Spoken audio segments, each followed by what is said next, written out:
Hello busy people, welcome back to our YouTube channel. బయట ఎన్నో ఊరగాయలు తెచ్చుకొని తిని చూసి ఉంటాం, కానీ ఒక్కసారి ఇంట్లో ట్రై చేసి చూడండి, చాలా బాగుంటుంది. ఈరోజు మా అమ్మమ్మ చేస్తున్న నిమ్మకాయ ఊరగాయ ఎలా చేసుకోవాలో ఈ వీడియోలో చూద్దాం.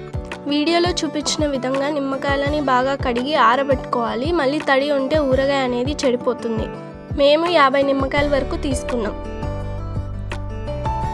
ఒక్కొక్క నిమ్మకాయని 4 పార్ట్స్గా కట్ చేసుకోవాలి.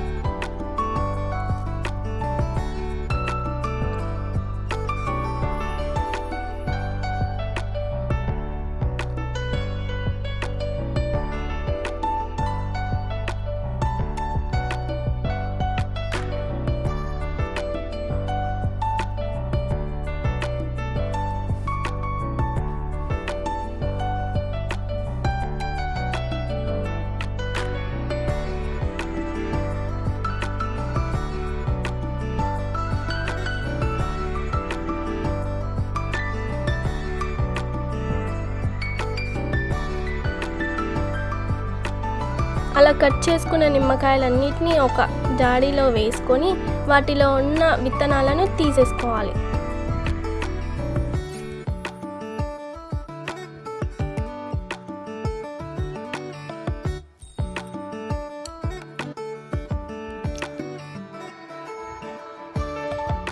విత్తనాలను తీసేటప్పుడు వచ్చిన రసాన్ని జల్లెడ పట్టుకొని ఆ కట్ చేసుకున్న ఒప్పలలో వేసుకోవాలి.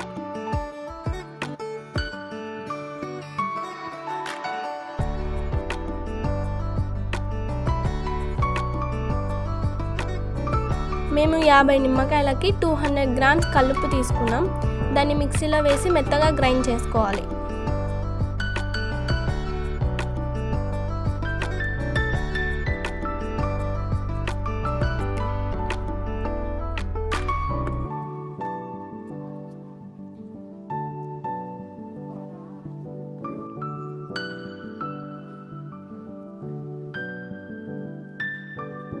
ఆ నిమ్మకాయ ఒప్పలలో తగినంత పసుపు వేసుకోవాలి.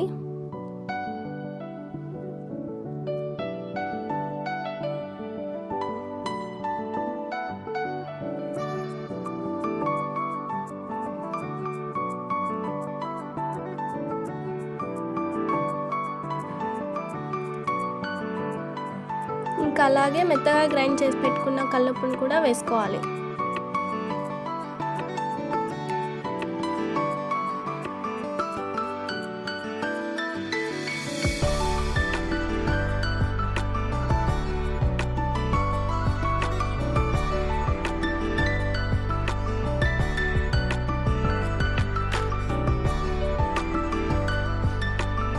చేత్తో కలుపుకోకుండా వీడియోలో చూపించిన విధంగా అన్నీ బాగా కలిసేటట్టు కలుపుకోవాలి. గరిట ఏదైనా యూజ్ చేయొచ్చు.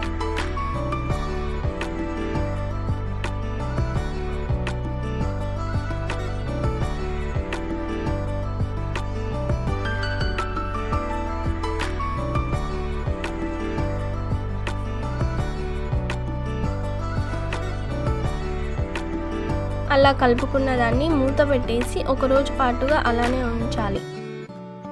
ఒకరోజు తర్వాత తీసి మళ్ళీ దాన్ని బాగా కలిసేటట్టుగా వీడియోలో చూపించిన విధంగా కలుపుకోవాలి. ఇలా ఒక 3-4 డేస్ కలుపుకొని 1 వీక్ వరకు ఇంకా అలానే ఉంచాలి. ఇంకా కారం ఎంత వేయాలో ఎప్పుడు వేయాలో పార్ట్ 2లో చూద్దాం. మీకు ఇంకేమన్నా డౌట్స్ ఉంటే కమెంట్ చేయండి. Please support to our channel and subscribe to our channel. Thanks for watching.